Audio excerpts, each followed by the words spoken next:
ورحمۃ اللہ وبرکاتہ۔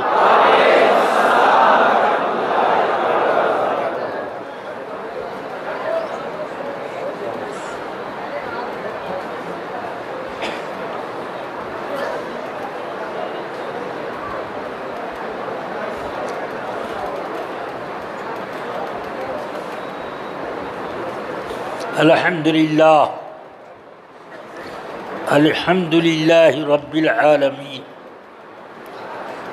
والصلاة والسلام علی سیدنا محمد سید المرسلین خاتم النبیین وعلی آلہ واصحابہ ہداة اقوام الدین وعلینا معہم اجمعین۔ اما بعد، فاعوذ باللہ من الشیطان الرجیم، بسم اللہ الرحمن الرحیم۔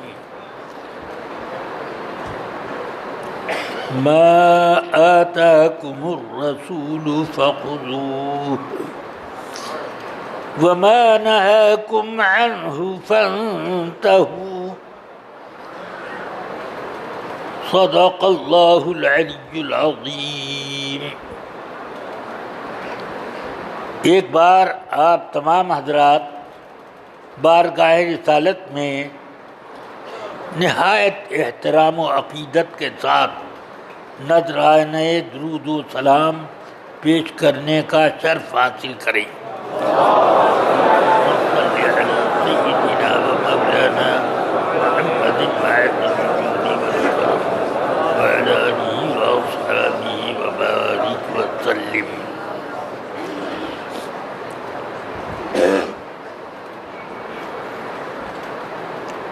الحمدللہ،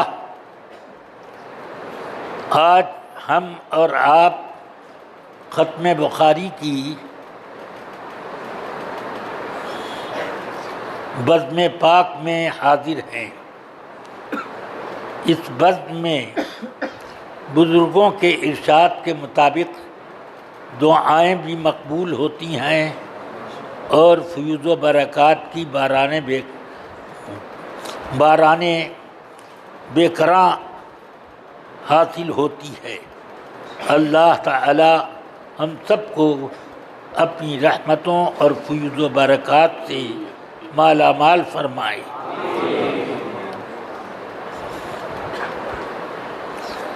رفیقان گرامی، چند باتیں ختم بخاری سے قبل میں بطور تمہید عرض کروں گا۔ ختم بخاری سے متعلق جتنے گوشے میرے ذہن میں ہیں ان میں سے دو تین گوشوں پر اختصار کے ساتھ گفتگو کروں گا، ورنہ اس موضوع پر اگر گفتگو کی جائے تو ہفتوں کا وقت لگے۔ اب سب سے پہلے مجھ کو یہ عرض کرنا ہے کہ اللہ تعالی نے ہم سب لوگوں کو اپنی اطاعت کے لیے پیدا کیا۔ دنیا حاصل کرنے کے لیے ہمیں نہیں پیدا کیا، دولت جمع کرنے کے لیے نہیں پیدا کیا۔ اسی لیے تو قرآن حکیم میں اللہ تعالی نے پہلے ہی خبردار کر دیا، وَخَلَقَ لَكُم مَّا فِي الْأَرْضِ جَمِيعًا، زمین میں جو کچھ ہے وہ تمہاری خدمت کے لیے پیدا کیا، مگر تم اس کو مخدوم بنائے ہوئے ہو اور خدمت اس دولت کی تم کر رہے۔ یہ الٹی بات ہے۔ ساری کائنات اللہ تعالی نے کس طرح پر پیدا کی کہ ہم ہماری وہ خدمت کریں۔ شجر و حجر، بحر و بر، خشک و تر، یہیں تک نہیں بات ہے۔ اللہ فرماتا ہے وَسَخَّرَ لَكُمُ الشَّمْسَ وَالْقَمَرَ دَائِبَيْنِ، تمہارے لیے اللہ تعالی نے آفتاب اور ماہتاب کو مسخر کر دیا ہے کہ وہ تمہاری ضرورتوں کی حاجت روائی کرے۔ اللہ تعالی اتنے ہی پر بس نہیں فرماتا، فرماتا ہے وَسَخَّرَ لَكُمْ مَا فِي السَّمَاوَاتِ وَمَا فِي الْأَرْضِ جَمِيعًا۔ اللہ تعالی نے تمہارے لیے مسخر کیا ان چیزوں کو جو آسمانوں میں پیدا کی اور ان چیزوں کو جو زمینوں میں پیدا کیا، سب اللہ نے ہمارے لیے پیدا کیا۔ تو نہایت آدمی اپنی کمظرفی اور اپنی پست ہمتی ظاہر کرے کہ وہ دنیا کے پیچھے دوڑے۔ اسی لیے تو آقا کائنات نے فرمایا دنیا ایک سایہ ہے، اگر اس کے پیچھے تم دوڑو تو وہ بھاگتا جائے گا، اور اگر تم اس سے منہ موڑ کر بھاگو تو وہ تمہارے پیچھے پیچھے لگا۔ نعرہ تکبیر، نعرہ رسالت، محدث کبیر، نعرہ ملت، محمد الشریعہ، رفیقان ملت۔ بس قولی شریف۔ یہ ذرا بزم درس بھی ہے، ہاں اس میں نعرے وغیرہ ٹھیک ہے۔ اب اس کے بعد میں یہ کہنا چاہتا ہوں کہ سب چیزیں تو میرے لیے پیدا کی گئی، میں اور آپ کس کے لیے پیدا کیے گئے یہ تو سوچتے۔ سب کو خادم بنا دیا، ہم کو کس کا خادم بنایا؟ فرماتا ہے وَمَا خَلَقْتُ الْجِنَّ وَالْإِنسَ إِلَّا لِيَعْبُدُونَ۔ جن و انس کو میں نے اپنی بندگی اور اطاعت کے لیے پیدا کیا۔ سیدنا عبداللہ ابن عباس رضی اللہ تعالیٰ عنہ، یہ رسول پاک کے چچا زاد بھائی بھی ہیں، اور علم کا عظیم خزانہ ان کو آقا کائنات نے اس طرح دیا کہ آپ نے رسول پاک کے لیے آپ کے غائبانہ میں وضو کا پانی رکھ دیا۔ آپ جب تشریف لائے فرمایا من وضع هذا الماء، یہ پانی کس نے رکھا؟ تو خبر دی گئی کہ اب ابن عباس نے رکھا ہے۔ فرماتے ہیں سیدنا عبداللہ ابن عباس فَأَخَذَنِي وَضَمَّنِي إِلَى صَدْرِهِ وَقَالَ اللہم علمہ الکتاب وتعویل القرآن۔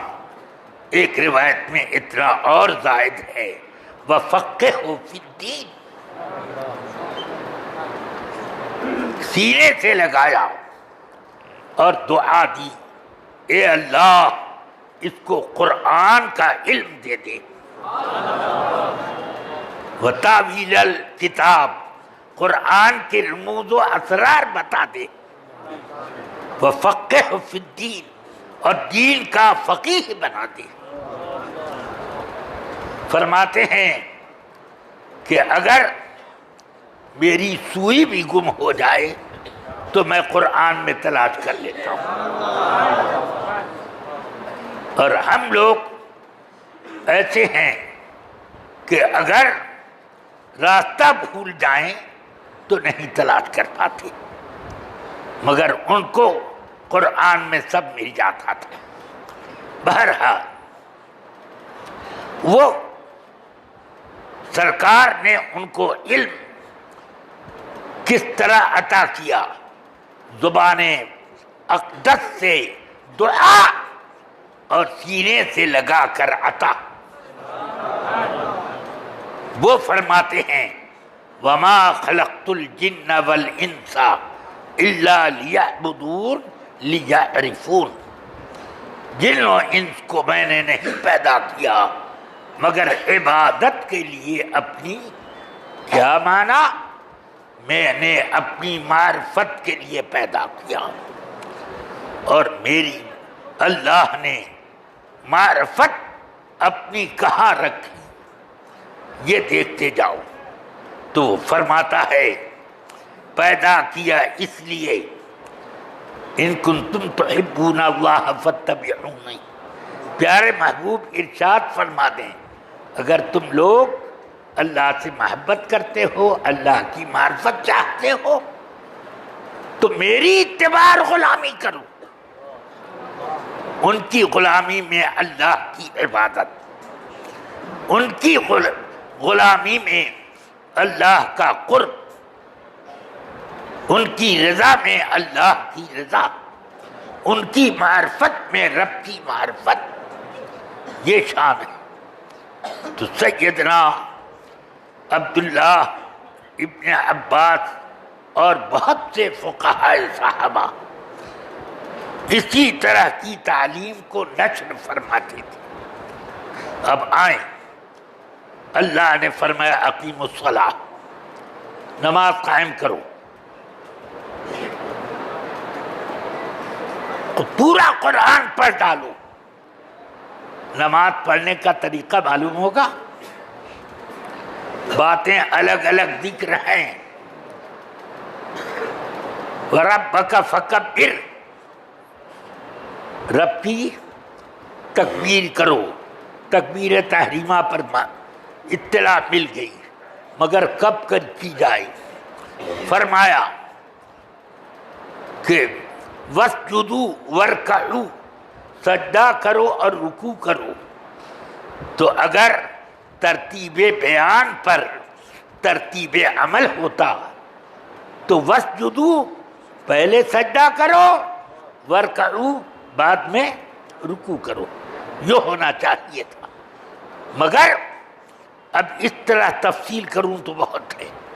عرض کرنا چاہتا ہوں کہ رسول پاک فرماتے ہیں حکم اللہ نے اپنی عبادت کا اس طرح دیا کہ تم نماز پڑھو، تو اب کیسے پڑھو گے؟ صلو کما رأیتمونی اصلی، جس انداز میں پڑھتا ہوں اس طرح پر تم پڑھو۔ اس کا معنی یہ ہوا کہ رسول پاک کی ادائیں اللہ کی عبادت ہے، اس کی کاپی اتاری، نبی پاک کے عمل کی کاپی اتاری، اللہ کی عبادت ہو گئی۔ اسی لیے صرف عمل تک بات نہیں ہے، ان کی پوری شخصیت ہی جلوہ الہی ہے۔ فرمایا لقد کان لکم فی رسول اللہ اسوۃ حسنہ، رسول پاک صلی اللہ علیہ وسلم کی شخصیت میں بہترین نمونہ عمل ہے۔ اس کا معنی یہ ہوا کہ نبی پاک جو کچھ کرتے ہیں اس موقع کے اعتبار سے اس سے بہتر کوئی عمل ہے ہی نہیں۔ مجھے تو ان لوگوں پر ذرا سا حیرت ہوتی ہے، لِيَغْفِرَ لَكَ اللَّهُ مَا تَقَدَّمَ مِن ذَنبِكَ سے یہ معنی لیتے ہیں کہ آپ کے جو خلاف اولا کام ہیں اور جو تنزیہی کام ہیں ان کاموں کو اللہ نے بخش دیا یا وہ بخش دے گا۔ یہ ترجمانی غلط، میں نہیں اس کو ترجیح دیتا، میں یوں کہتا ہوں کہ اگر رسول پاک کا کوئی عمل خلاف اولا ہوتا تو اسوۃ حسنہ کا سرچشمہ نہ ہوتا۔ سمجھ میں آئی بات؟ اس لیے یہاں پر ذنبکا کا معنی ویسے ہی کیا جائے جیسے السلام علینا میں ہے، کہ رسول پاک نے اپنے اوپر سلام بھیج کر محبوبوں کا سلام پیش کیا ہے۔ السلام علینا، ہمارے محبوبوں پر سلام۔ سمجھ میں آیا؟ تو لے یہی لیغفر لک اللہ ما تقدم من ذنبک من ذنب احبائک، من ذنب من عندک، تو ہماری آپ کی خطاؤں کو اللہ اس لیے بخش رہا ہے کہ یہ آپ کے لوگ ہیں. یہ ہے معنی. بہرحال اب میں یہ بتانا چاہتا ہوں کہ رسول پاک کی گفتگو بھی کیا ہے؟ وما ينطق عن الهوى ان هو الا وحی یوحی. آپ کی زبان اقدس سے جو کلام بھی صادر ہو وہ وحی الہی ہے. سمجھ گئے آپ؟ ہاں، یہاں تک کہ آپ دنیاوی ضرورتوں حاجتوں کا کام اپنی ازواج مطہرات سے کوئی گفتگو فرمائیں تو وہ سب وحی ہے. وحی سمجھ میں آئی بات؟ سب وحی ہے. اس لیے اب گفتگو کی شان تو یہ عمل یہ ہے کہ ما آتاکم الرسول فخذوہ. رسول جو تمہیں دیتے ہیں اس کو لے لو، جس سے بات رکھیں اس سے باز آ جاؤ، جس سے روک دیں باز آ جاؤ. مگر ایک بات یہ بھی میں کہوں کہ رسول پاک کی اطاعت میں اللہ نے اپنی اطاعت مضمر کر دی ہے. کیا قرآن کا یہ لفظ آپ کو یاد نہیں آتا؟ من یطع الرسول فقد اطاع اللہ. جس نے رسول کی فرما برداری کی حقیقتاً اس نے اللہ کی فرما برداری کی. نہیں، ذرا اور قریب آؤ. من یطع الرسول یہ شرط کا صیغہ ہے مضارع کے صیغے سے، اور جزا ماضی ہے اطاع، اور اس پر بھی قد داخل ہے. اور جب جزا میں قد آ جائے تو ماضی کا معنی بالکل متعین ہوتا ہے. ان ضربتو میں یہ ضربتو مستقبل ہو گیا. مگر ان یسرق فقد سرق اخ له من قبل، فقد سرق اخ له من قبل، ان سے پہلے ان کا بھائی چوری کر چکا ہے. سمجھ میں آئی بات؟ یہاں ماضی متعین ہوتا ہے. تو اب نبی کی اطاعت کو فرمایا من یطع الرسول، مضارع کا صیغہ، جو رسول کی اطاعت کر رہا ہے اللہ کی اطاعت کر چکا ہے. یعنی ان کی اطاعت میں جو آدمی مصروف ہے وہ اللہ کے ہاں اللہ کی اطاعت سے فارغ ہو چکا ہے. بات سمجھ میں آتی ہے؟ یہ ہے، اس سے سمجھ میں آتا ہے کہ اللہ کے رسول سرور کائنات کی اطاعت اللہ کی اطاعت ہے. میں یہ نہیں کہتا کہ اللہ کی عبادت یہ ہے کہ رسول کی عبادت کرو معاذ اللہ، یہ نہیں کہتا. میں یہ کہتا ہوں کہ رسول کی اطاعت اللہ کی عبادت. سمجھ میں آئی بات؟ یہ میں کہتا ہوں، اپنے خود نہیں کہتا. قرآن مجید کی آیت اسی لیے پڑھ چکا، ان کنتم تحبون اللہ فاتبعونی یحببکم اللہ، یہ اسی لیے میں نے پڑھی. اب آئیے، یہ تو ہو گیا. کیا دوسرے انبیاء کرام جو دنیا میں تشریف لائے کیا وہ اللہ کے نائب نہ تھے؟ ان کی اطاعت اللہ کی اطاعت نہ تھی؟ ان کی گفتگو وہی نہ تھی؟ ان پر جو کتاب اتری وہ اللہ کا کلام نہ تھا؟ سمجھ رہے کہ نہیں آپ؟ سب ہے، مگر بات کیا ہے کہ اللہ تعالی کا کلام توریت، انجیل، زبور، صحف موسیٰ، صحف ابراہیم، صحف آدم، صحف نوح، یہ سب کلام اللہ ہیں، مگر وہ کتابیں ہیں کہاں صحیح اصلی روپ میں؟ لاؤ، ملیں گی؟ پھر کتاب کے بعد نبی کے اقوال، اعمال، احکام یہ سب ہوتے، وہ لاؤ جو اللہ نے اپنی کتاب میں ذکر کر دیا، جو نبی پاک نے نقل فرما دیا، وہ تو ہمیں معلوم ہو گیا کہ موسیٰ علیہ السلام کی قوم نے ایسے کیا۔ موسیٰ علیہ السلام نے فرمایا تم لوگ اللہ پر ایمان لاؤ، تو وہ لوگ بولے لن نؤمن لک حتی نری اللہ جہرۃ۔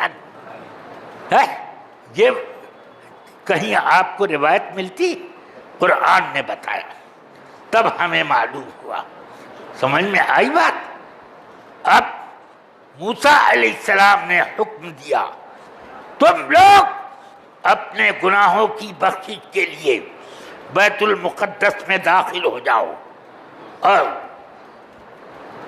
وادخلوا سجدا، بالکل جھک کر کے ادب کے ساتھ جاؤ۔ اب حکم یہ تھا، مگر وہ لوگ اپنی سرین زمین پر رکھ کر ایسے ایسے کر کے گئے۔ یہ پوری بات آپ کو کہاں بنو اسرائیل کی حدیثوں میں ملے گی؟ یہ قرآن میں نہ بتایا ہوتا تو ہمیں نہ پتہ چلتا۔ تو اس کا مطلب یہ ہوا کہ اللہ نے کتابیں اتاری، اور اتارنے کے بعد اس کو ان انبیاء تک محدود رکھا، اس کے حافظ بھی لوگ نہ ہو سکے، کیونکہ اللہ کی کتاب کا یاد کرنا نبی اللہ کا کام ہے، اور امت اتنا ہی یاد کر سکتی ہے جتنی نماز میں ضرورت ہے، بس وہ یاد کرو۔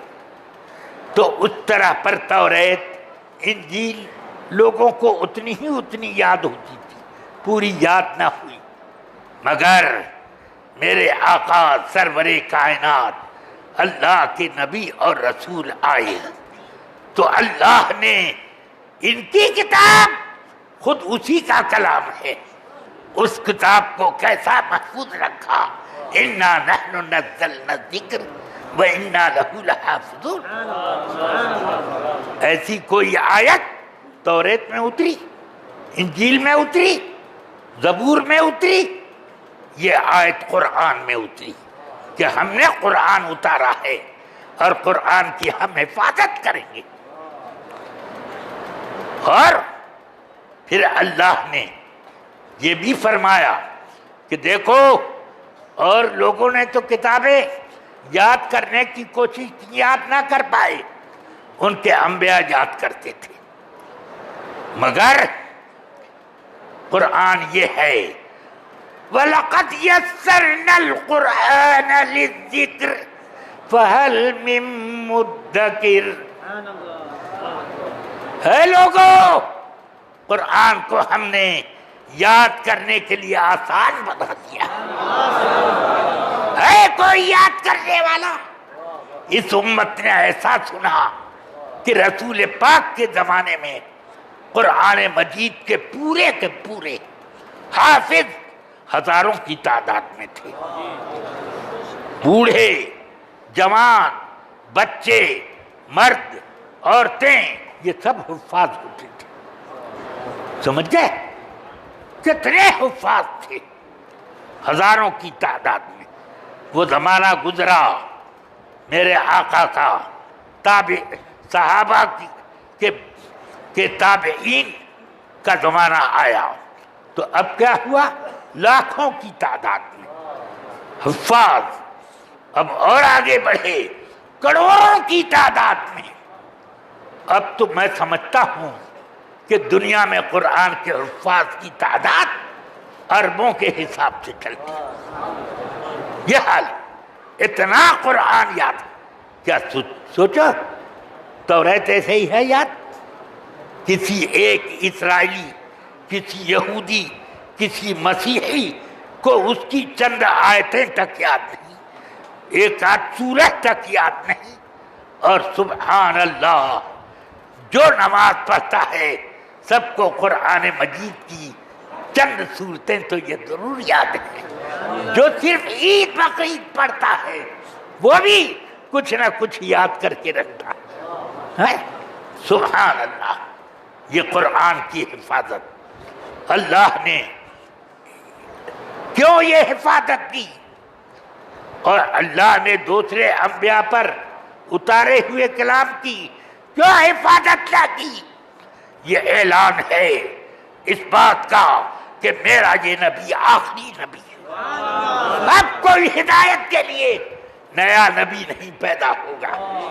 اس لیے آج ہم نے تمہارے لیے اپنا کلام بھی محفوظ کر دیا، اور یہ اس وقت تک محفوظ رہے گا جب تک دابۃ الارض دنیا میں نہیں آئیں گے. اس وقت تک. اور جب دابۃ الارض آ جائیں گے تو جاتے جاتے سب کی روح بھی لیتے جائیں گے. مسلم شریف کی حدیث میں ہے، فرمایا دابۃ الارض آئیں گے، ہر مسلمان کی پیشانی پر ایک نورانی نشان، ہر کافر کی پیشانی پر ایک سیاہ کاری کا نشان لگا کے جیسے ہی وہ دنیا سے ناپید ہوئے فوراً ایک ہوا چلے گی، ایسی ہوا کہ جس مسلمان کے پاس سے جائے جس کو نورانی نشان لگا تھا فوراً اس خوشبودار ہوا کی مہک سے وہ وفات پا کر زمین پر لیٹ جائے گا.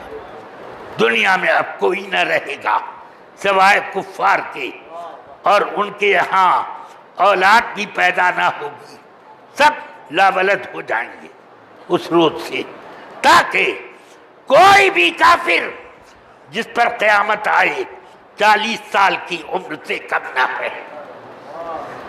ہے. تو اب ذرا سوچو اس وقت تک یہ دین تو قائم رہے گا، جبھی تو دابۃ الارض نشان لگائیں گے. کہ نورانی نشان کس نشانی پر لگائے؟ دین جس کے سینے میں باقی ہے، جس کی رگوں میں ایمان کی حرارت دوڑ رہی ہے، اس کی پیشانی چمکے گی. سمجھ گئے آپ؟ تو اس لیے پتا چلا کہ میرے آقا آخری نبی ہیں، لہذا ان پر جو کتاب اتری اس کی حفاظت اللہ نے اپنے ذمے لیا اس طریقے پر کہ حکم دے دیا، لوگوں قرآن کو یاد کرنا ہم نے بہت آسان کر دیا ہے کوئی یاد کرنے والا؟ آگے بڑھے، آئے، یاد کرے. سبحان اللہ. اور امت کے لوگ تیزی کے ساتھ آگے بڑھتے چلے جا رہے ہیں، قرآن کو یاد کر رہے ہیں. مجھے ایک لطیفہ یاد آ گیا. شردھانند سے حضرت صدر الافاضل سید نعیم الدین صاحب رحمت اللہ تعالی علیہ، جو اعلیٰ حضرت کی بارگاہ کے حاشیہ نشین علماء کے بار میں اور علم کا زبردست پہاڑ، اور مناظرے کے میدان میں وہ یکتائے روزگار مناظرہ ٹھنا ان کے اور شردھانند کے درمیان. ادھر سے کھڑا ہوا مقابل، کہتا ہے سنیے مناظر کے لیے شرط یہ ہے کہ آدمی اپنے دین ہی کے بارے میں نہیں، دوسروں کے دین کے بارے میں بھی معلومات رکھتا ہو. ہمارے دین کے بارے میں آپ کو کیا معلومات ہے؟ کون سی کتاب ہمارے چاروں ویدوں میں سے آپ کو کون سا وید یاد ہے؟ میں آپ کے قرآن کے 15 پارے یاد رکھتا ہوں. اس لیے مجھے حق ہے کہ آپ سے میں مناظرہ کروں. آپ بتائیے کہ آپ کو ہمارا کون سا وید یاد ہے؟ سعد اللہ فاضل جواب میں کھڑے ہوئے فرماتے ہیں سبحان اللہ، یہ تو میرے قرآن کا معجزہ ہے کہ دشمن کے سینے میں وہ جا کر کے آدھا قرآن اس کے سینے میں محفوظ ہے. مگر تم یہ بتاؤ کہ کیا منازعے کی شرط میں یہ نہیں ہے کہ اپنا دین پہلے جانتا؟ تم بتاؤ کہ تم کو چاروں وید یاد ہیں؟ چاروں نہیں تو ایک وید یاد ہے. ایک وید نہیں آدھا وید یاد ہے. چپ سناٹا چھا گیا. یہ میرے قرآن کا معجزہ ہے کہ بچوں کے سینے میں محفوظ، عورتوں کے سینے میں محفوظ، بوڑھوں کے سینے میں محفوظ، جوانوں کے سینے میں محفوظ. میرے پاس تو ایسی بھی روایتیں ہیں کہ قرآن یاد کرنے والوں نے ماں کے پیٹ میں بھی یاد کیا ہے. ایسی بھی روایتیں ہیں میرے پاس. اس لیے یہ قرآن کا معجزہ، اللہ تعالیٰ نے یہ معجزہ اپنے نبی کی ختم نبوت ثابت کرنے کے لیے ظاہر اور دین کے اکمال کے لیے اللہ تعالیٰ نے اپنے نبی کی ایک ایک حدیث کو محفوظ کرایا. دین میں جس حدیث کی ضرورت پڑے بس اس حدیث سے مسئلہ نکالو. اس طرح ہوتا گیا. یہ حال ہے کہ قرآن کے یاد کرنے کے لیے تو اللہ نے حکم دے دیا کہ یاد کرو، آسان کر دیا ہے. کون ہے یاد کرنے والا؟ مگر کیا رسول پاک کے حدیثوں کے بارے میں نہیں فرمایا ما آتاکم الرسول فخذوہ وما نہاکم عنہ فانتہوا؟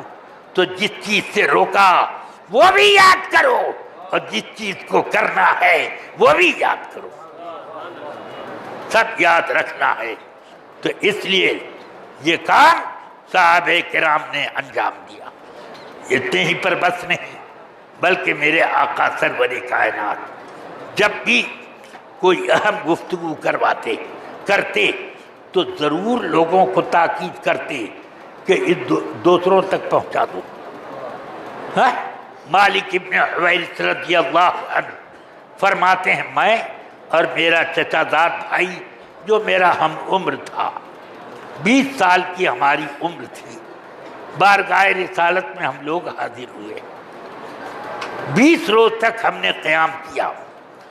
اس کے بعد وہاں سے جانے لگے تو رسول پاک سے ہم نے اجازت چاہی کہ سرکار اجازت عطا کر دیں ہم لوگ اپنے گھر جائیں. تو پوچھا کن کن لوگوں کو گھر چھوڑ کر آئے ہو؟ تو ہم نے بتایا. تو فرمایا سنو، جب تم لوگ سفر کرنا فأذنا اذان دینا وأقیما اقامت کہنا ولیؤمکما اکبرکما، تم میں سے جو بڑا ہے وہ امامت کرے. اور پھر فرمایا کہ تم اپنے علاقے کے لوگوں کو اخبرو ان صلاۃ قضا فی حین قضا و صلاۃ قضا فی حین قضا، ان کو یہ سب بات بتا دینا کہ فلاں نماز فلاں وقت میں، فلاں نماز فلاں وقت میں ادا کرنا. یہ سب بتانا. کیا میرے آقا صلی اللہ علیہ وسلم نے اپنی باتوں کو دوسروں تک پہنچانے کا حکم نہیں دیا؟ اسی طرح وفد عبد القیس آیا، انہوں نے کچھ سوالات کیے، جوابات دیے.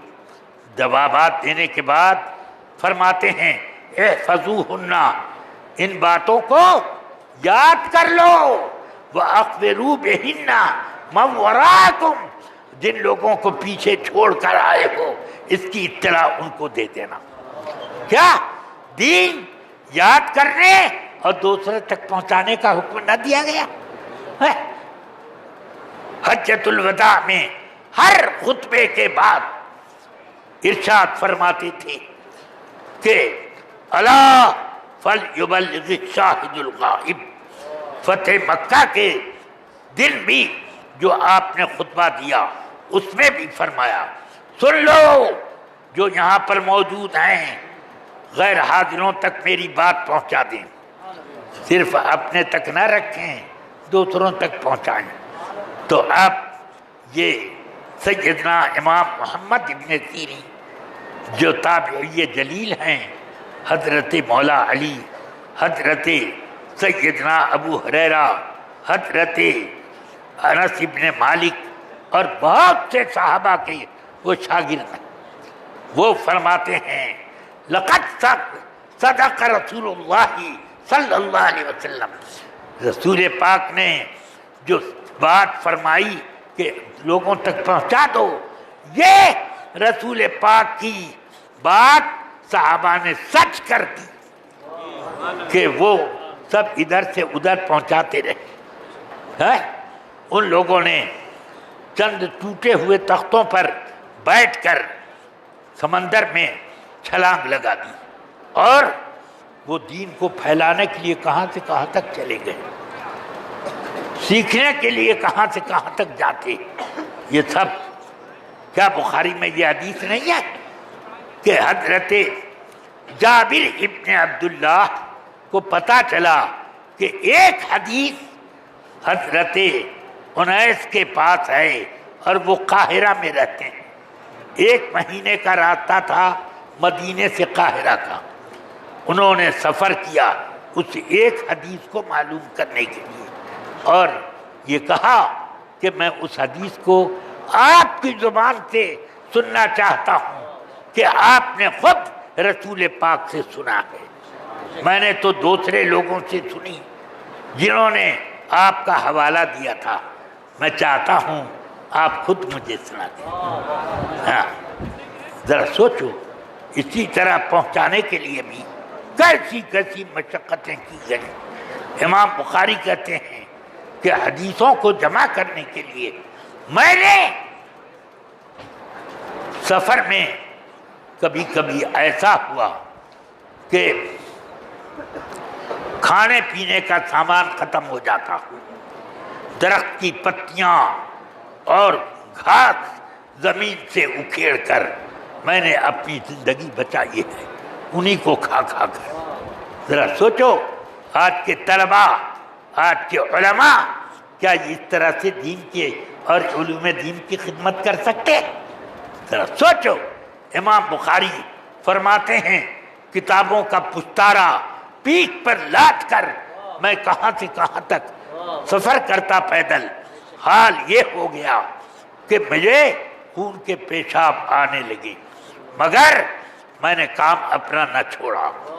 زندہ باد اے عشق ماں، سودائے ماں، اے طبیب جملہ علت آئے ماں، در رہے منزل در رہے منزل لیلا کہ خطر ہاتھ بجا، شرط اول قدم آنت کہ مجنو باجی۔ سبحان اللہ، یہ ان صحابہ کرام اور تابعین کا طریقہ تھا۔ تبع تابعین میں امام بخاری بھی آتے ہیں، تو انہوں نے کتنی محنت سے جمع کیا، 15 سال میں یہ کتاب جمع ہوئی، سمجھ گئے آپ؟ 11 سال میں انہوں نے مسودہ تیار کیا، وہ بھی کتنے اہتمام سے، 30,000 حدیثیں پہلے فرماتے ہیں میں نے 6 لاکھ حدیثیں جمع کی، ان میں سے جب چن کر کے الگ کیا تو 30,000 حدیثیں قابل عمل مجھ کو ملی۔ میں نے ان سب حدیثوں میں ہر حدیث کو پڑھ کر طریقہ میرا یہ تھا کہ مقام ابراہیم پر میں بخاری شریف جمع کرنے لگا. پہلے میں آب زمزم سے غسل یا وضو کرتا تھا، پھر آتا استخارہ کرتا کہ یہ حدیث پڑھی اور استخارہ کرتا کہ اس حدیث کو لکھوں یا نہ لکھوں. استخارے میں جب جواب آ جاتا کہ لکھو تو میں لکھ لیتا. 30,000 استخارہ معمولی بات نہیں ہے، ہم لوگ نہیں کر سکتے، کوئی نہیں کر سکتا ہمارے زمانے کا. 30,000 استخارے انہوں نے کیے. اس کے بعد یہ 7,372 حدیثیں جمع ہوئی. سمجھ رہے ہیں آپ کیسی چھٹائی کی ہے، کیسا استنباط کیا ہے، کیسا استخراج کیا ہے امام بخاری. 11 سال میں یہ مسودہ تیار ہوا. مسودہ لیا اور سیدھے سفر کیا مقام ابراہیم سے مواجہ رسول اللہ کا. رسول پاک کے مواجہ اقدس میں بیٹھ جاتے، ایک حدیث پڑھتے اور قلب نورانی ہے، مزاج نورانی، آنکھیں بند کر لیتے.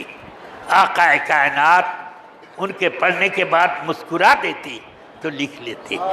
چہرے پر جلال کے آثار ہو جاتے تو اس کو کاٹ دیتے. اس طرح یہ کتاب جمع ہو گئی، مقبول ہوئی. تو حضرت رسول پاک صلی اللہ علیہ وسلم ایک بزرگ کے خواب میں آئے. فرمایا کب تک کتاب الشافعی پڑھاتے رہو گے، ہماری کتاب کیوں نہیں پڑھاتے؟ انہوں نے عرض کی یا رسول اللہ آپ کی کتاب کون ہے؟ فرمایا جامع البخاری، وہی میری کتاب ہے. اتنا کہہ دے کہ تو ہمارا ہے. کیا شاد ہو گئی کہ رسول پاک اس کتاب کو اپنی کتاب کہیں. اس لیے امت اس بات پر متفق ہے کہ افضل الکتب بعد کتاب اللہ جامع البخاری.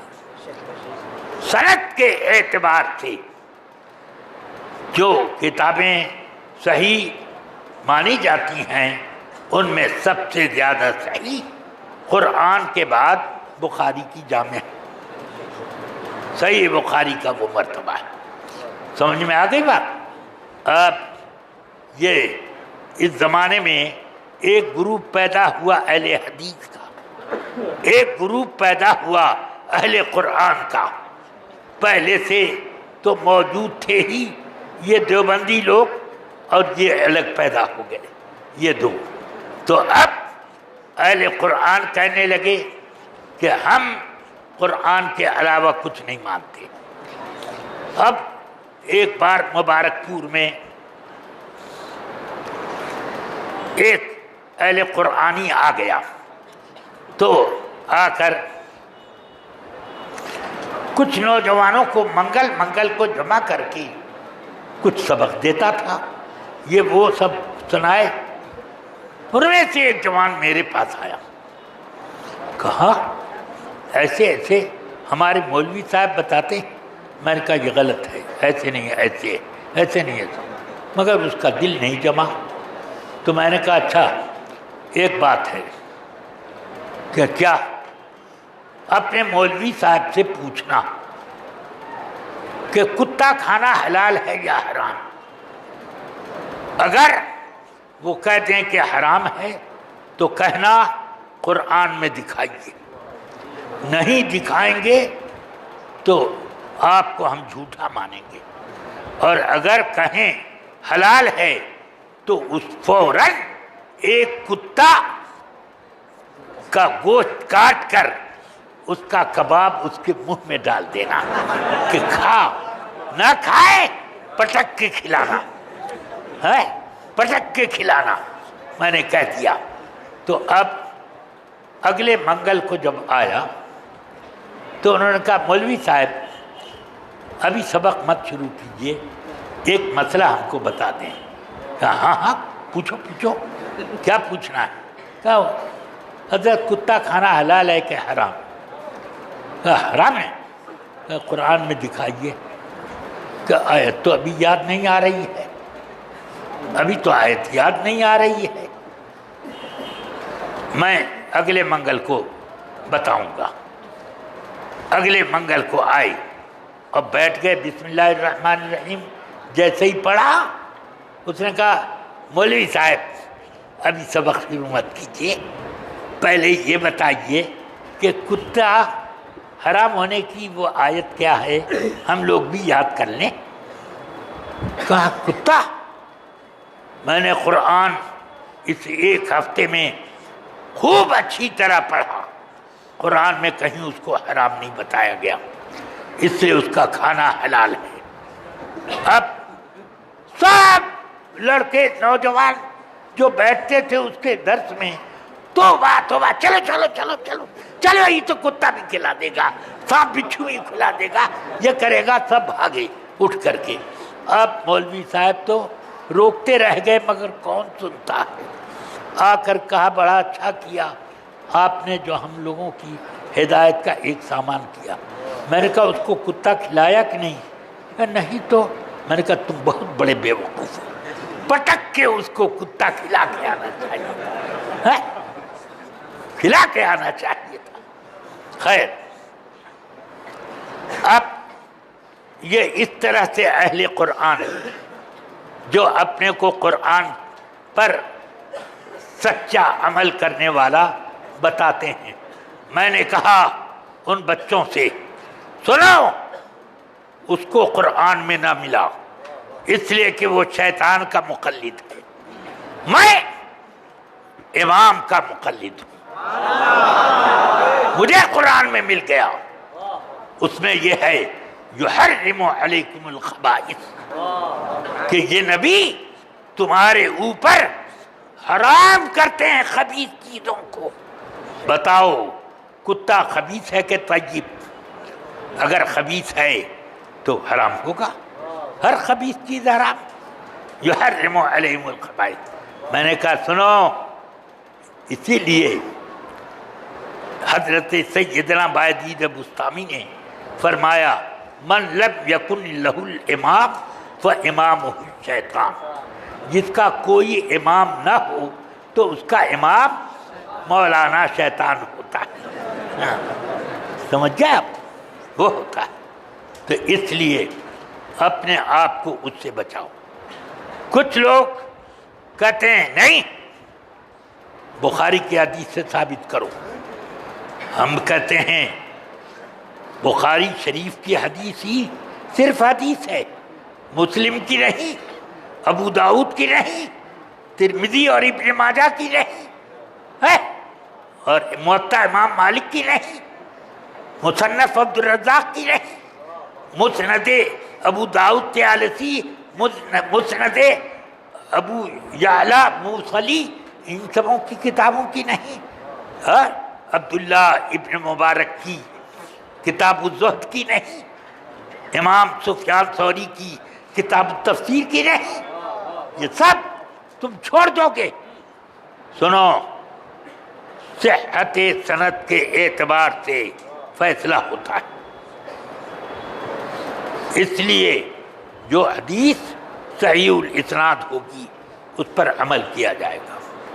تعارض ہوگا تو اس تعارض میں تطبیق کی کوشش بعد میں کی جائے گی، پہلے ترجیح دی جائے گی پھر تطبیق ہوگی۔ سمجھ گئے؟ یہ ائمہ حنفیہ کا طریقہ۔ چلیے، اب میرا ایک شاگرد بمبئی میں رہتا تھا، اس نے ایک روز مجھے فون کیا، حضور یہ ناف کے نیچے ہاتھ باندھنے والی حدیث بخاری میں کہاں ہے مجھے بتائیے۔ میں نے کہا ابو داؤد شریف میں ہے، کہ نہیں بخاری میں دکھائیے۔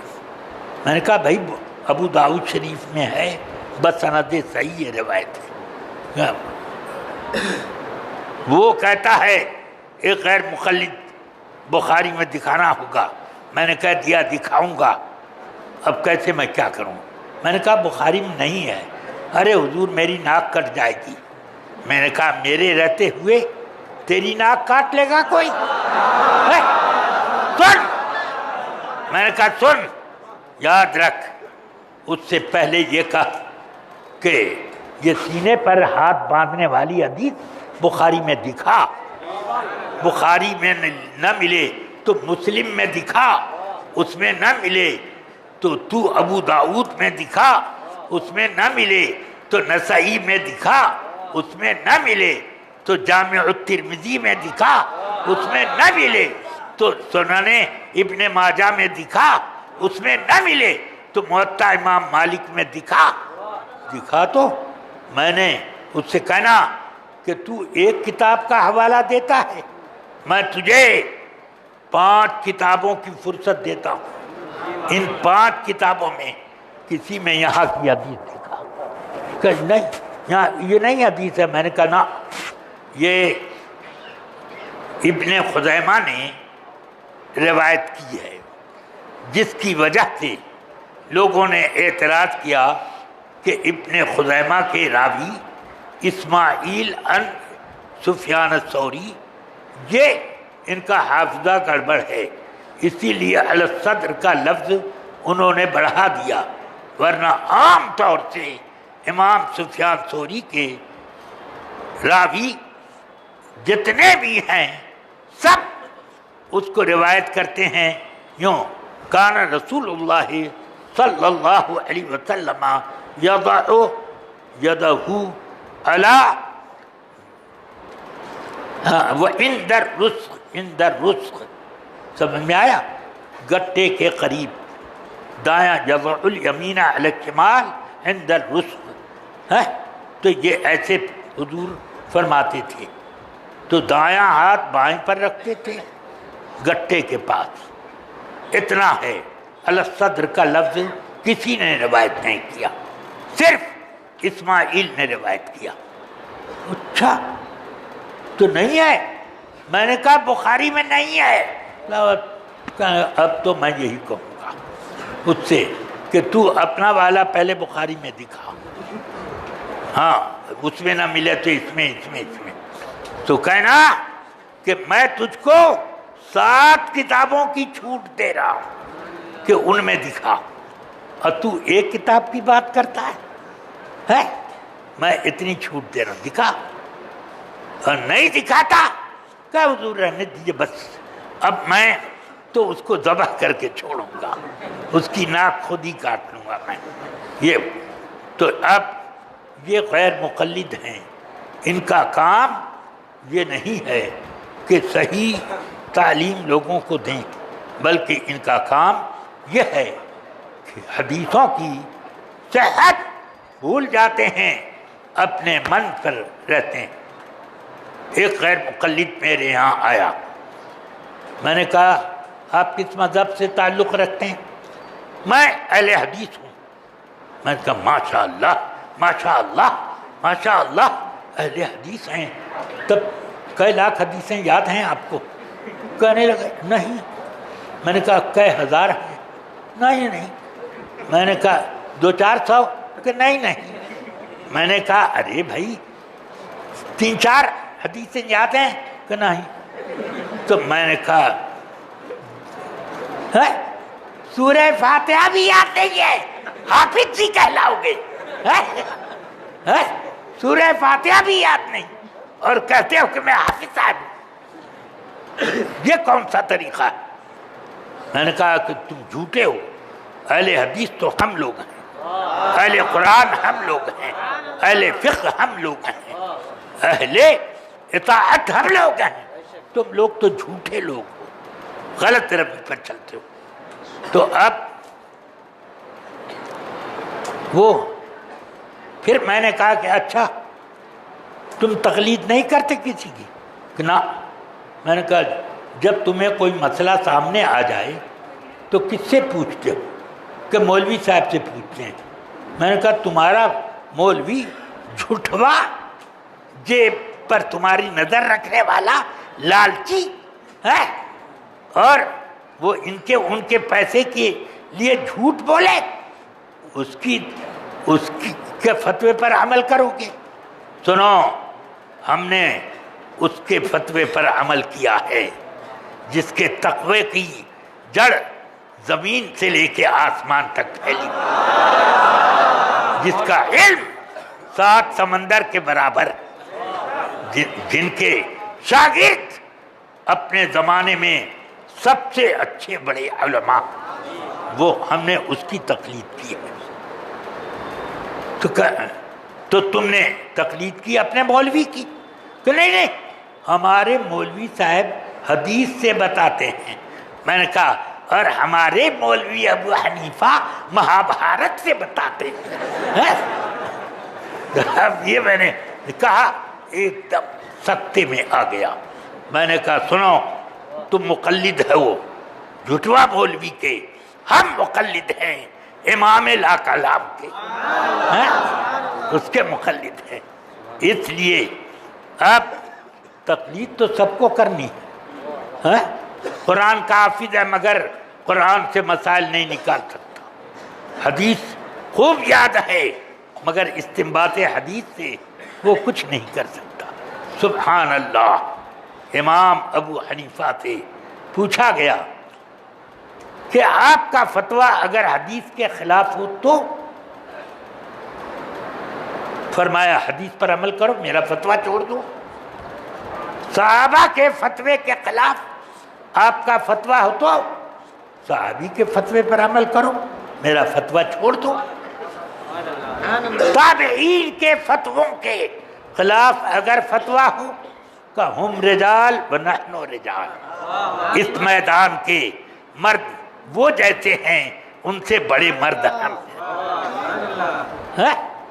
تو یہ اب چھوڑنے کا مسئلہ ذرا سوچو۔ امام شافعی کہتے ہیں 2 صحابہ فتویٰ دے رہے ہیں اور دونوں ایک دوسرے کے خلاف، ان کا فتویٰ الگ ان کا فتویٰ الگ، تو اب کیا کریں گے؟ امام شافعی کہتے ہیں دونوں قول چھوڑ دو اور عمل کرو اپنے قیاس پر۔ سمجھ گئے؟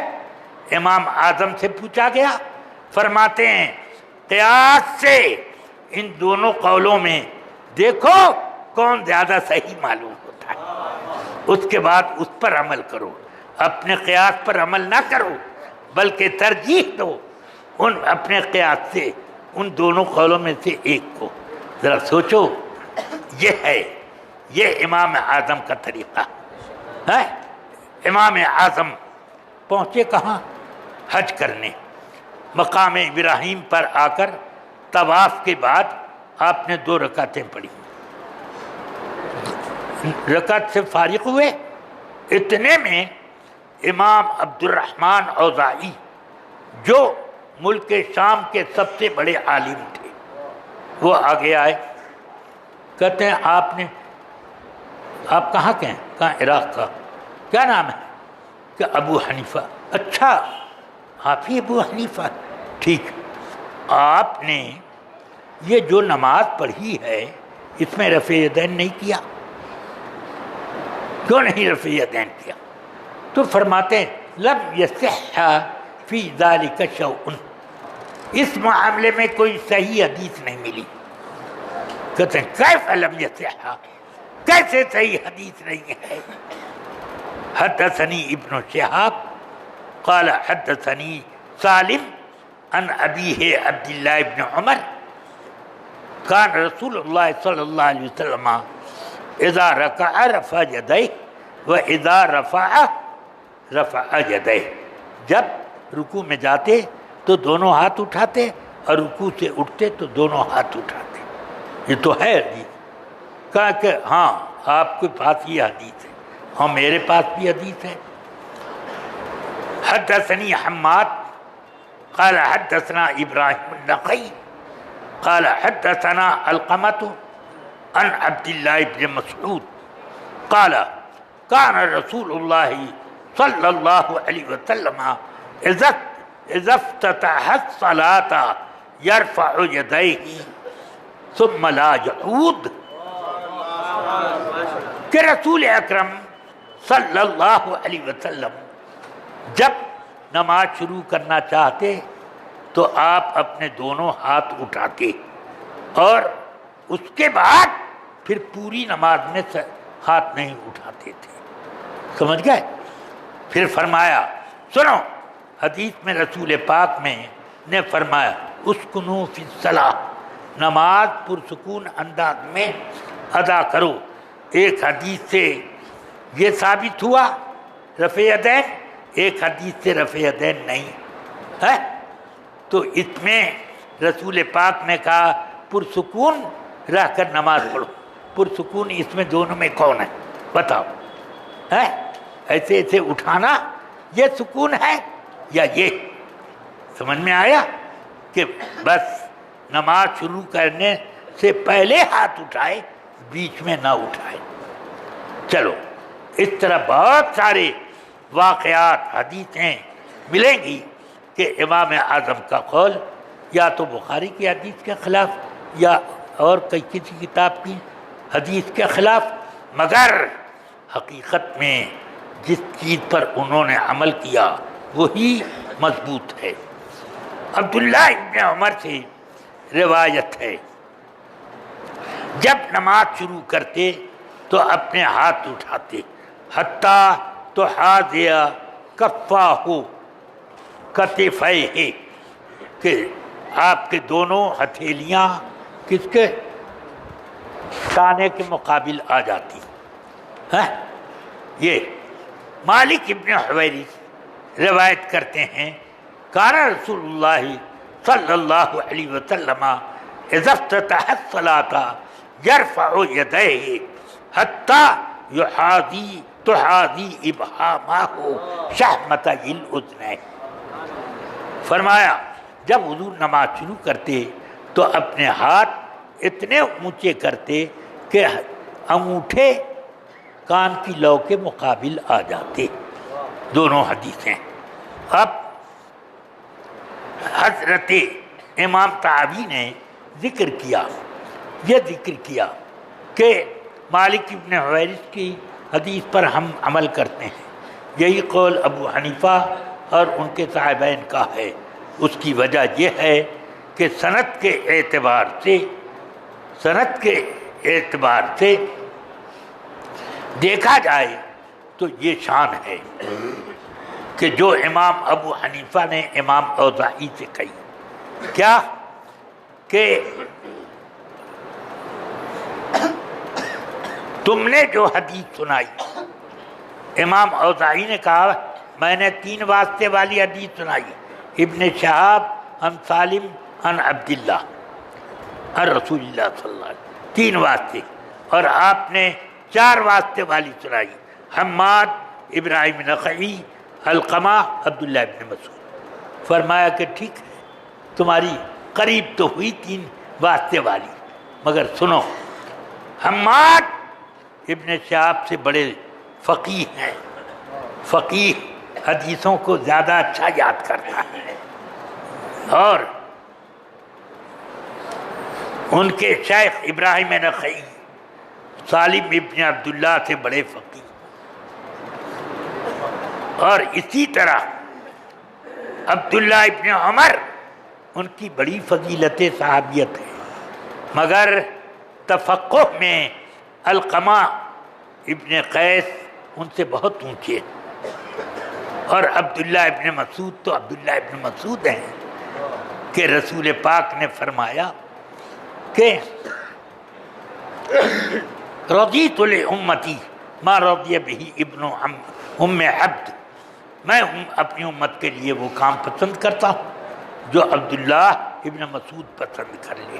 بس اس طرح پر میں بھی بخاری پڑھاتا ہوں اور میں دیکھتا ہوں کہ حدیثیں امام اعظم کے خلاف ہیں، مگر اس سے زیادہ مضبوط حدیثیں مجھ کو مل جاتی ہیں امام اعظم کی تائید میں.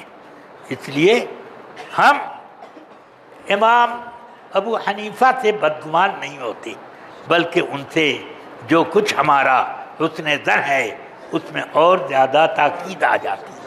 بس اب زیادہ بات کرنے کا وقت نہیں، ورنہ یہ موضوع بہت دور تک جائے گا۔ اللہ تعالی مجھے اور آپ کو خیر و برکت عطا فرمائے۔ اب آپ لوگ اپنی اپنی کتابیں کھولیے، اختصار کے ساتھ ختم بخاری کی بجائے حضرت آپ کر دیں، چلو ادھر ہی رکھو۔ آپ اپنے پاس کتاب رکھے اپنے پاس۔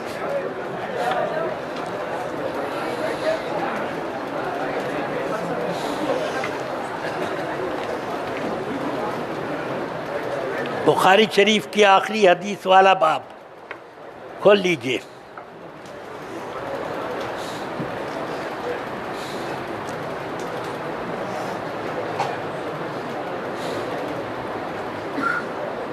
پڑھیے، بسم اللہ الرحمن الرحیم۔ اللہم صلی علی سیدنا محمد معدن الجود والکرم منبع العلم والحلم والحکم وعلى آلہ وأصحابہ وبارک وسلم۔ سبحانک لا علم لنا الا ما علمتنا انک انت العلیم الحکیم۔ بسم اللہ یا فتاح یا علیم، یا فتاح یا علیم، بسم اللہ الرحمن الرحیم۔ باب قوله تعالی ونضع الموازین القسط لیوم القیامہ وأن أعمال بني آدم وقولهم يوزن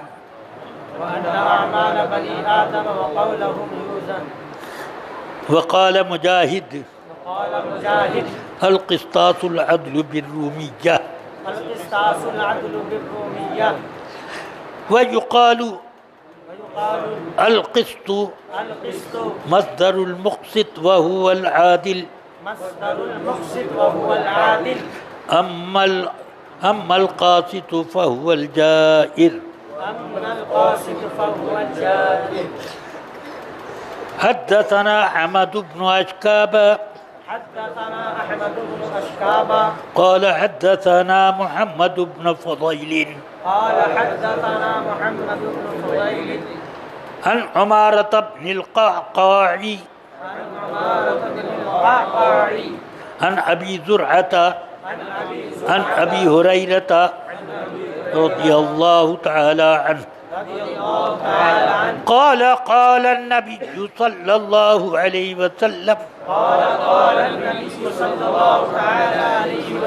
كلمتان حبيبتان إلى الرحمن خفيفتان على اللسان ثقيلتان في الميزان سبحان الله وبحمده سبحان الله العظيم صدق رسول الله صلى الله عليه وسلم عليه التحية والصلاة والتسليم۔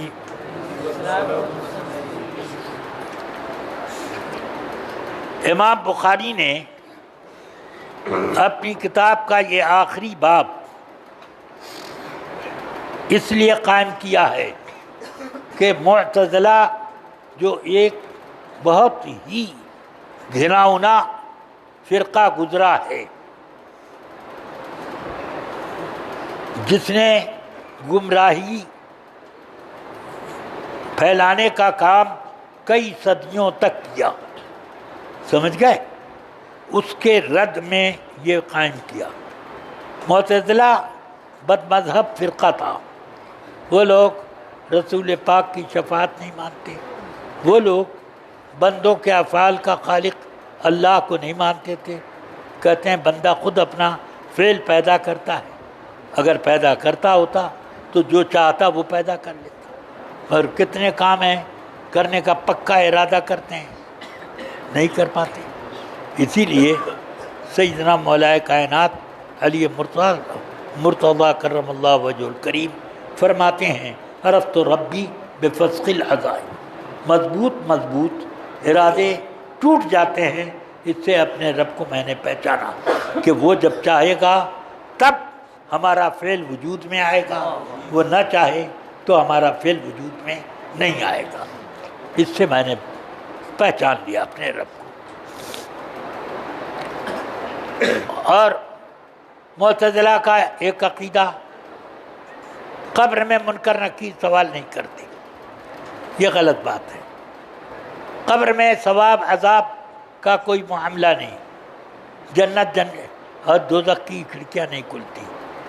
معتزلہ تقدیر کو نہیں مانتے۔ اس طرح کتنے مسائل ہیں۔ قرآن کو اللہ کا کلام نہیں مانتے، اللہ کی مخلوق مانتے، معاذ اللہ۔ امام ابو حنیفہ فرماتے ہیں جو کہے کہ قرآن اللہ کی مخلوق ہے وہ کافر ہے۔ سمجھ گئے آپ؟ تو اس لیے ان لوگوں کی بدعقیدگی بہت پھیلی ہوئی ہے۔ اور بھی کئی مسائل کا رد اس کے پہلے ابواب میں امام بخاری ان کا کر چکے۔ امام بخاری نے بد مذہبوں کے رد کے لیے صرف کتاب الایمان، کتاب العلم، کتاب الصلاۃ، زکوٰۃ، طہارت وغیرہ کی یہی کتابیں نہیں لکھی، بلکہ کتاب الرد علی الجامعہ، کتاب کا بالکل آخری سرک۔ سمجھ میں آیا؟ سب سے آخری کتاب الرد علی الجامعہ، بد مذہبوں کے رد کی ایک کتاب، اسی پر اپنی کتاب ختم کی۔ اس کا مطلب یہ ہے کہ کتاب انہوں نے کیوں بد مذہبوں کے رد پر ختم کی؟ چاہیے تھا کہ تسبیح اور فضائل کی ایسی کچھ کتاب ذکر کرتے، نہیں۔ امام بخاری نے چاہا کہ جو کام اللہ کو بہت زیادہ پسند ہے اس کام پر میں ختم کروں۔ بد مذہبوں کا رد اللہ کو بہت پسند ہے، اس لیے اپنی کتاب مقبول بنوانا ہو تو اسی رد پر ختم کرو۔ سمجھ میں آیا؟ اس لیے مقبول ہوئی تو ساری کتابوں میں اس کی مقبولیت۔ اب پڑھیے، امام بخاری نے اپنے اس باب میں قرآن مجید کی ایک آیت کو ترجمۃ الباب بنایا، یعنی عنوان اور اپنا دعویٰ، اور دعوے کے ثبوت کے لیے حدیث لائیں گے۔ یہ طریقہ امام بخاری کا ہے۔ تو ترجمۃ الباب میں آپ نے یہ کہا کہ اللہ تعالیٰ نے اس طرح فرمایا، وَنَضَعُ الْمَوَازِينَ الْقِسْطَ لِيَوْمِ الْقِيَامَةِ، ہم میزان قائم کریں گے قیامت کے دن تاکہ عدل جاری کیا جائے۔ تو عدل جاری کرنے کے لیے اللہ تعالی میزان قائم کرے گا، یہ قرآن میں موجود ہے۔ تو گویا کہ معتزلہ قرآن کی آیات کا بھی انکار کرتے۔ وَأَمَّا مَنْ ثَقُلَتْ مَوَازِينُهُ فَهُوَ فِي عِيشَةٍ رَاضِيَةٍ وَأَمَّا مَنْ خَفَّتْ مَوَازِينُهُ فَأُمُّهُ هَاوِيَةٌ۔ ایسے کتنی جگہ پر میزان کا ذکر قرآن مجید میں ہے۔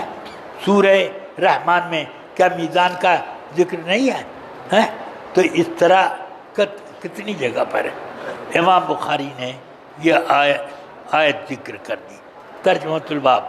تو ایک بتانا یہ چاہتے ہیں جو میرا دعویٰ ہے وہی میرے دعوے کی دلیل بھی ہے، ہاں، کہ آیت میرا دعویٰ ہے اور وہی آیت کلام اللہ ہونے کے اعتبار سے یہ دلیل بھی۔ اس لیے تشریح کرتے امام بخاری کہ ان اعمال بنی آدم و قولهم یوزن،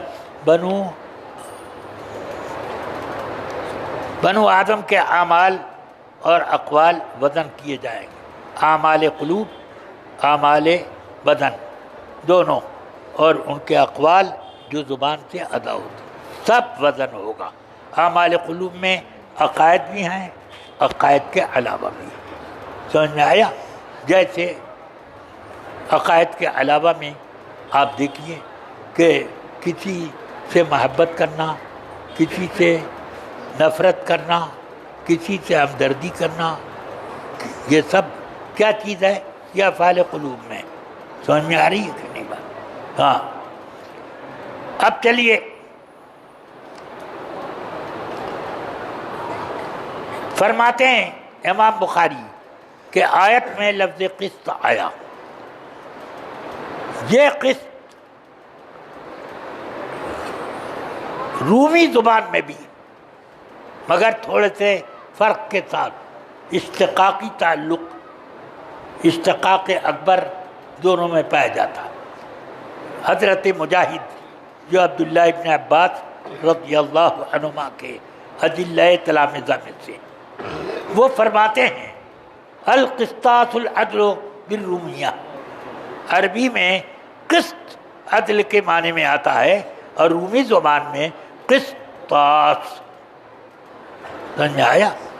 تو الف سین بڑھ گیا۔ چلیے، ایسا ہوتا ہے کہ ایک زبان کا لفظ اور دوسری زبان میں پایا جاتا ہے۔ چلو، جیسے عربی میں قطن اور انگریزی میں کیٹ، سمجھ میں آیا؟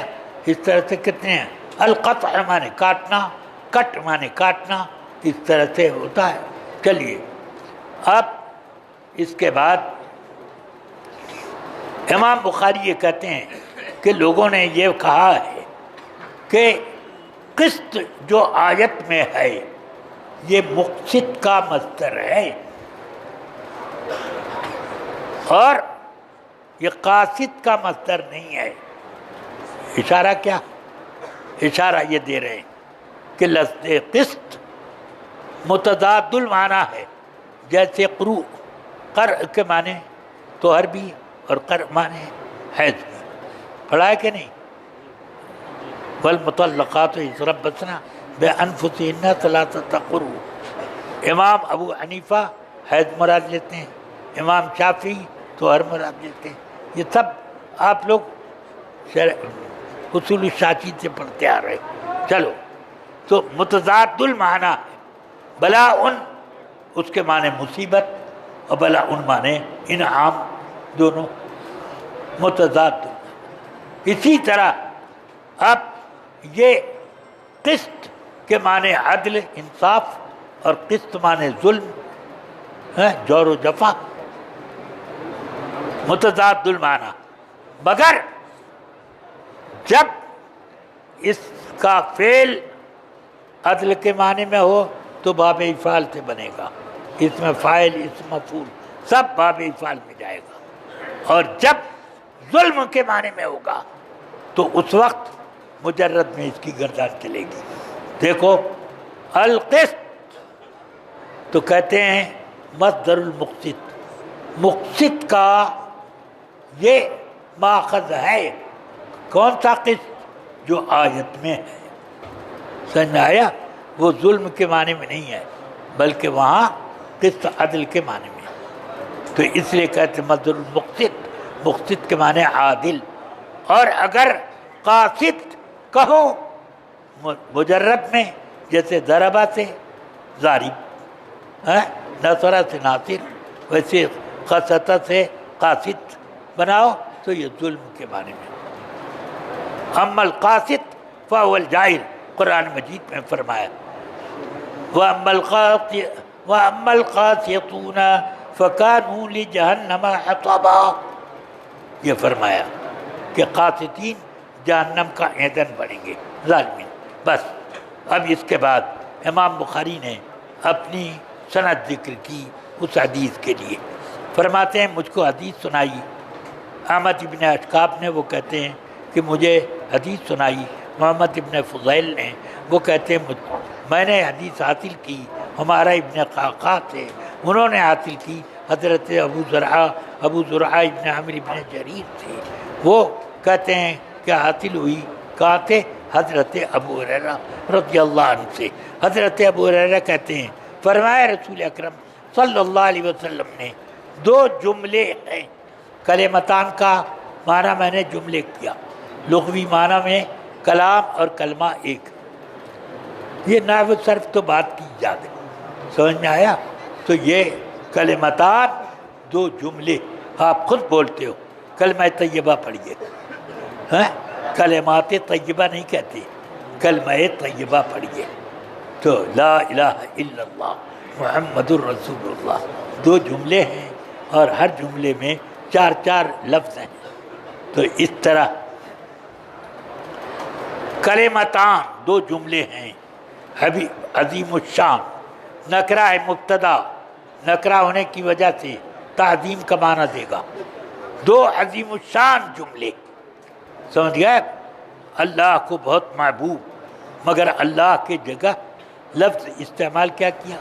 رحمان کو بہت محبوب، یہ بتانے کے لیے کہ ایک تو قافیہ درست رہے، کلمتان حبیبتان الی الرحمن، تو یہ ایک تو یہ ہے، اور دوسرا اصل یہ ہے کہ کوئی کام آدمی کا محبوب ہو تو یہ اللہ کی رحمت سے محبوب ہوگا، ہمارے کرنے سے نہیں، سمجھ میں آیا؟ اسی لیے فرمایا سرکار نے کہ لا يدخل الجنت احد الا برحمت اللہ، جنت میں اللہ کی رحمت کے بغیر کوئی نہ جائے گا۔ صحابہ نے پوچھا ولا انت یا رسول اللہ، آپ بھی نہیں؟ فرمایا ولا انا، میں بھی نہیں، میں تو اس لیے جاؤں گا کہ میں رحمت للعالمین ہوں، اللہ کی، ہاں اللہ کی سب سے بڑی رحمت ہوں، اس لیے جاؤں گا۔ چلیے، تو حبیبتان الی الرحمن یہ معتزلہ کا رد ہوا۔ معتزلہ کہتے ہیں اللہ کے اوپر واجب ہے کہ بندوں کے نیک عمل کو قبول کرے، برائیوں کی ان کو سزا دے۔ ہم کہتے ہیں غلط، اللہ پر کوئی چیز واجب نہیں، سب اللہ کی مخلوق ہیں، اپنی مخلوق پر جو چاہے وہ کرے۔ ہاں، ایمان والوں سے وعدہ کیا ہے کہ تمہیں جنت میں لے جاؤں گا، اور بے ایمانوں کو فرمایا کہ خالدین فیہا۔ ہاں، چلیے، اب فرماتے ہیں کہ زبان پر بڑے آسان، کہ یعنی جو چیز اللہ کو محبوب ہوگی وہ مشکل ہوگی، مگر یہ بڑے آسان، حبیبتان الی الرحمن خفیفتان علی اللسان، عربی پڑھے، عجمی پڑھے، قاری پڑھے، امی پڑھے، عالم پڑھے، عامی پڑھے، سب پڑھ دیں، ہاں، ورنہ عربی میں مشکل الفاظ بھی ہیں۔ میں نے بہت سے لوگوں کو دیکھا سورہ فاتحہ پڑھتے ہیں، والضالین پہ پہنچے تو ان کی گردن ہل جاتی، گردن ہل جاتی، مشکل نہیں تھا تو گردن کیوں؟ ہاں، چلو، ثقیلتان فی المیزان، میزان عمل میں بہت ہلکے۔ کیوں ہلکے؟ ارے میزان نہیں، بہت بوجھل، میزان عمل میں بہت بوجھل، میزان عمل کا ایک ایک پلہ ساتوں آسمان سے بڑا ہے، سمجھ گئے؟ حدیث شریف میں آیا کہ تم اگر اپنی انگوٹھی پھینک دو ایک میدان میں تو وہ جتنی بڑی اس میدان میں ہوگی اسی طرح میزان عمل میں ساتوں آسمان رکھ دو تو نظر آئیں۔ ہاں، تو ایک میدان میں انگوٹھی پھینک دو، تلاش کرنے کے لیے مشکل، ویسے ہی میزان عمل۔ اب وہ میزان عمل میں بوجھل اتنا بڑا تو اس میں چھوٹی سی چیز نہیں بلکہ بڑی چیز تولی جائے گی، سمجھ میں آیا؟ داؤد علیہ السلام نے اللہ سے عرض کی ارنی المیزان، اے اللہ مجھے میزان کا مشاہدہ کرا دے۔ اللہ نے حجابات ہٹا دیے، زار و خدار رونے لگے، عرض کرتے ہیں من یملؤ یا ربی، اے اللہ اتنے بڑے میزان کو ساری کائنات مل کر نہیں بھر سکتی، کون بھرے گا؟ اللہ فرماتا ہے تملؤہ رحمتی یا داؤد، اے داؤد میری رحمت اس کو بھرے گی، یہ رحمت کا بٹ رہی ہے۔ وہ دونوں جملے کون ہیں؟ پڑھیے، سبحان اللہ وبحمدہ سبحان اللہ العظیم۔ اب 3 مرتبہ میرے ساتھ آپ سب لوگ پڑھ لیجئے، سبحان اللہ وبحمدہ سبحان اللہ العظیم سبحان اللہ وبحمدہ سبحان اللہ العظیم سبحان اللہ وبحمدہ سبحان اللہ العظیم۔ سب لوگ اللہ کے ذکر پر اپنی کتابیں ختم کرتے ہیں۔ امام بخاری نے ایک ایسی حدیث پر کتاب ختم کی کہ وہ حدیث کا بیان بھی ہو جائے اور اللہ کا ذکر بھی ہو جائے۔ سبحان اللہ العظیم۔ سمجھ گئے آپ؟ یہ ایک وقت اب کم رہ گیا، اس لیے حضرت دعا فرما دیں ختم بخاری کی۔ ہاں نہیں ہے۔ بسم اللہ الرحمن الرحیم۔ اللہم صلی علی سیدنا و مولانا محمد معدن الجود والکرم والی و اصحابہ بارک وسلم۔ یا اللہ، یا رحمان، یا رحیم، تیرے محبوبوں نے فرمایا ہے کہ ختم بخاری پر دعائیں قبول ہوتی ہیں۔ خداوندہ اپنے محبوبوں کی لاج رکھ لے، اور ہم سب کی دعا ہے کہ یا رب ہم سب کی مغفرت فرما، ہمارے چھوٹے بڑے گناہوں کو درگزر فرما، صراط مستقیم پر چلا۔ یا اللہ، ہماری دعا ہے کہ ہم سب کے اور تمام سنیوں کے ایمان کی تو حفاظت فرما، صحت ایمان پر موت دے۔ یا اللہ، ہمارے بیماروں کو شفا دے، صحت کلی عطا فرما، پریشان حال لوگوں کی پریشانیاں دور فرما دے، میاں بیوی کے جھگڑوں کو ختم کر دے۔ یا اللہ، آپس میں صلح و آشتی پیدا کر، سنیوں میں اتحاد اتفاق پیدا کر۔ یا رب العالمین، پریشان حال لوگوں کی پریشانیاں دور فرما دے، رزق حلال سے انہیں مالا مال فرما، مسلمانوں کے جائز کاروبار میں برکتیں دے اور ان کو خوب ترقی عطا فرما۔ یا اللہ، جو بے اولاد ہیں ان کو اولاد صالح عطا فرما، اور جو لوگ اصحاب اولاد ہیں ان کی اولاد کو صالح بنا۔ دنیا بھر کے مسلمانوں کی یا اللہ تو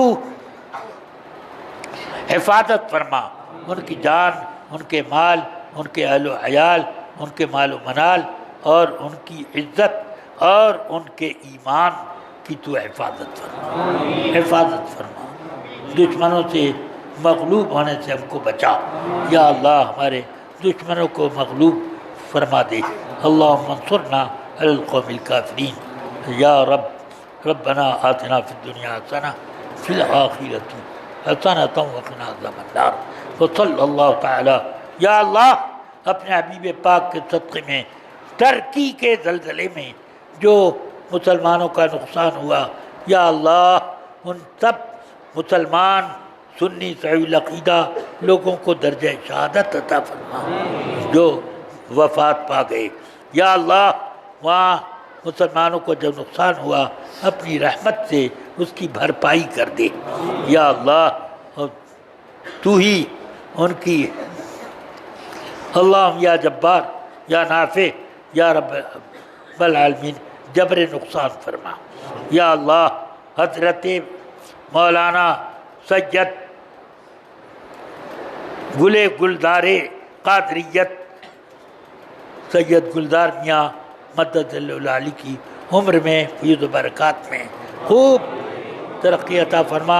ان سب بچوں کو کہ علم نافع میں ترقی اور برکتیں عطا فرما، اور ان سب سے اہل سنت و جماعت کی یا اللہ خدمت لے، خاتم دین بنا۔ ربنا آتنا فی الدنیا حسنہ وفی الآخرۃ حسنۃ وقنا عذاب النار وادخلنا الجنۃ وادخل جنۃ یوم القرار یا رب العالمین و یا اکرم الاکرمین۔ وصلی اللہ تعالی علی خیر خلقہ سیدنا محمد وآلہ وصحبہ اجمعین۔ سبحان اللہ وبحمدہ، سبحان اللہ العظیم، برحمتک یا ارحم الراحمین۔